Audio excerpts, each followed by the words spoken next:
Buenas tardes, mi nombre es Daniela Fae y yo le voy a hablar sobre los traumatismos torácicos. Los traumatismos torácicos constituyen una patología frecuente en nuestro medio. Se presentan en el 50% de los politraumatismos, siendo la principal causa directa de muerte en el 25% de los casos, contribuyendo en un 25 o un 50% adicional a la mortalidad relacionada con el trauma grave. Y estos se pueden clasificar en traumatismos cerrados y los traumatismos abiertos o penetrantes. Siguiente lámina, por favor.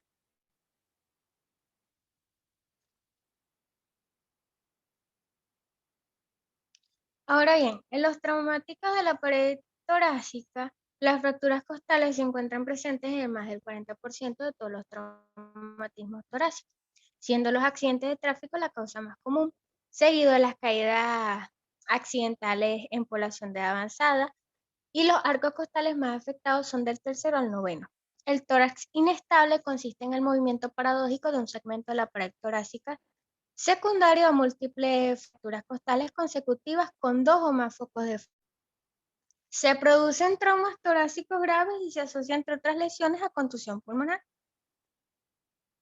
Las fracturas del esternón varían entre el 4 al 8% de los traumatismos torácicos cerrados y constituyen el resultado de la compresión del esternón entre el volante y la columna en individuos portadores de cinturón de seguridad, sobre todo en vehículos antiguos que no disponen de airbags.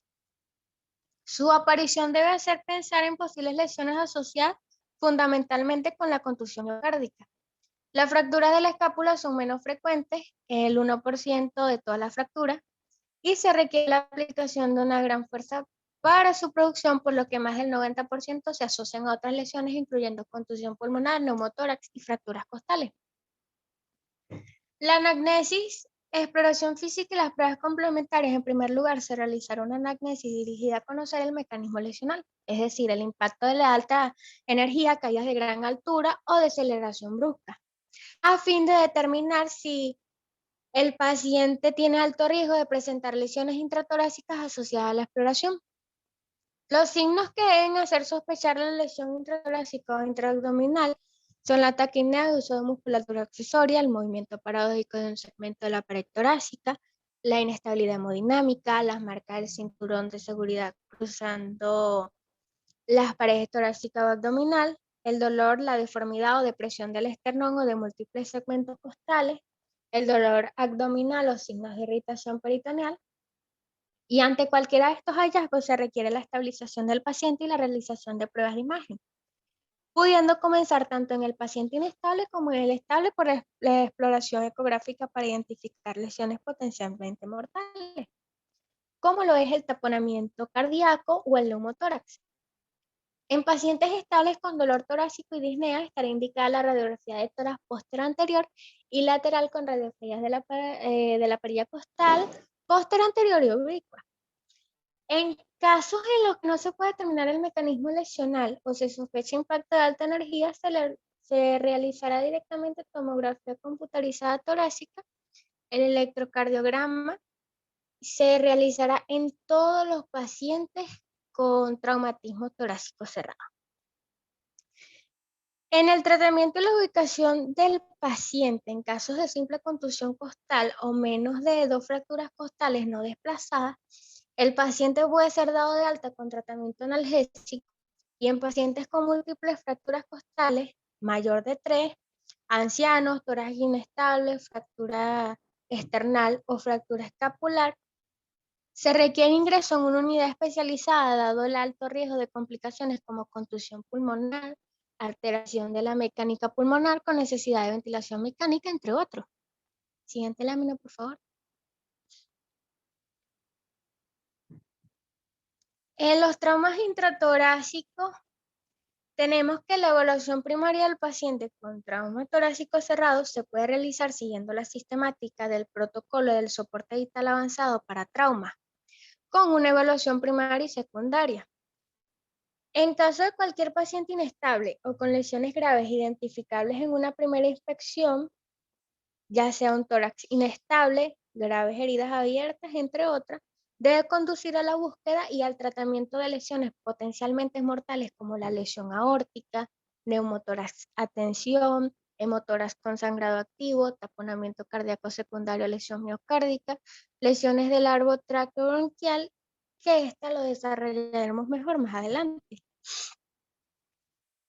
Se intentará recabar datos sobre el mecanismo lesional y efectuar una somatización física utilizando las pruebas complementarias, como lo son la radiografía de tórax, que debe realizarse en todos los pacientes con traumatismo torácico cerrado, a menos que requieran una cirugía urgente para detectar hemo y neumotórax, contusión pulmonar, fracturas y lesión aórtica. La ecografía es fundamentalmente para el despistaje de taponamiento cardíaco, lesiones intraabdominales, neumotórax y hemotórax. La tomografía computarizada torácica posee mayor sensibilidad en el diagnóstico de pequeños neumotórax, neumomediastino, lesiones de grandes vasos, laceraciones y contusiones pulmonares, siendo la primera prueba que se debe realizar en pacientes con clínica de insuficiencia respiratoria y dolor torácico intenso. También en sospecha de lesiones múltiples o la disminución del nivel de conciencia. Siguiente lámina. Ahora bien, vamos con las lesiones específicas. Tenemos la lesión aórtica, que esta constituye la mayor causa de muerte de todos los traumatismos torácicos cerrados. La supervivencia en los primeros momentos tan solo es posible en caso de hematoma contenido por la venticia o las estructuras mediastínicas. Y requiere diagnóstico precoz, ya que la mortalidad en las primeras 24 horas y dentro de la primera semana es muy elevada. No existen signos clínicos con suficiente sensibilidad para su diagnóstico, por lo que ante la sospecha se debe realizar como primera prueba de imagen una ecocardiografía transesofágica. La rotura aórtica puede repararse mediante toracotomía abierta o por técnica endovascular.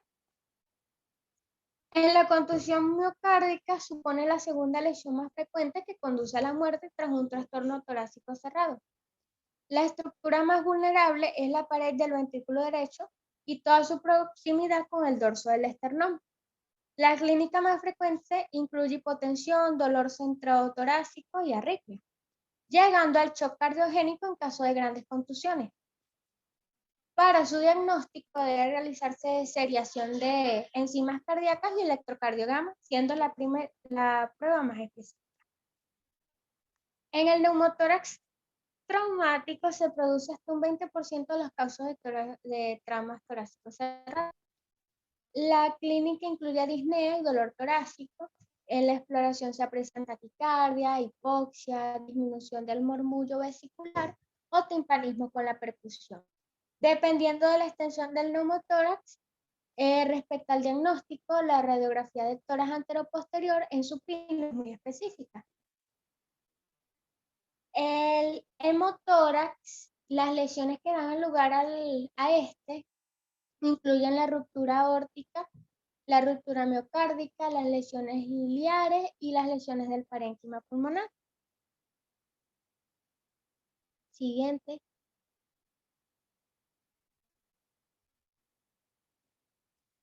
En la contusión pulmonar constituye una lesión común en los traumatismos torácicos cerrados de alta intensidad, con una incidencia del 30 al 75%.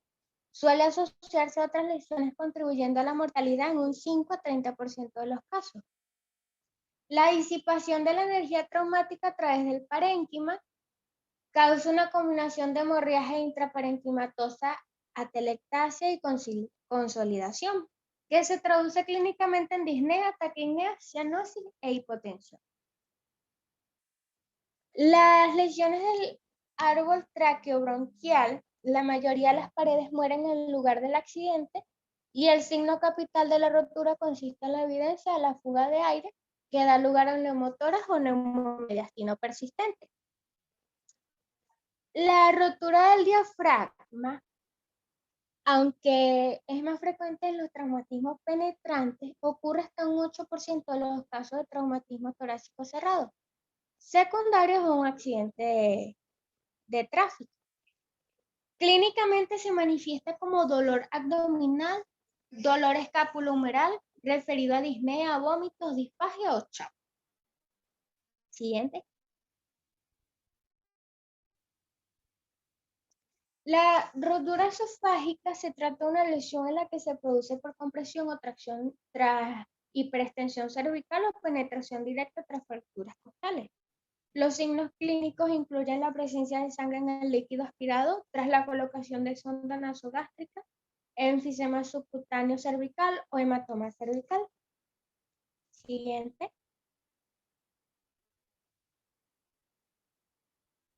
Ahora tenemos a los traumatismos penetrantes. Estos son mucho menos frecuentes que los traumatismos cerrados, pero presentan una mayor mortalidad. La mayoría de las lesiones penetrantes del tórax no requiere tratamiento quirúrgico y los pacientes pueden ser manejados mediante el drenaje pleural y la observación, aunque el 15 al 30% requieren tratamiento quirúrgico frente al 10% de los traumas cerrados. Los signos clínicos frecuentes. Siguiente lámina, por favor. Los hallazgos clínicos de los traumatismos penetrantes varían dependiendo de estructuras afectadas y su extensión de lesiones concomitantes y estado mental del paciente. Si presenta hipotensión, hipoxia, taquicardia persistente, dolor torácico de características pleuríticas, que sugiere lesión pulmonar o pericárdica, sensación de cuerpo extraño en la faringe o disfonia, que sugiere la lesión traqueal o esofágica, la disminución del murmullo vesicular, que sugiere un neumotórax y hemotórax, la ingurgitación yugular sugiere un derrame pericárdico, aunque este signo puede no aparecer en pacientes hipovolémicos con taponamiento cardíaco. El enfisema subcutáneo sugiere lesión traqueobronquial o neumotórax. Y todos estos signos y síntomas deben hacer sospechar graves lesiones subyacentes en pacientes sin hallazgos específicos en una primera evaluación. A continuación, mi compañero.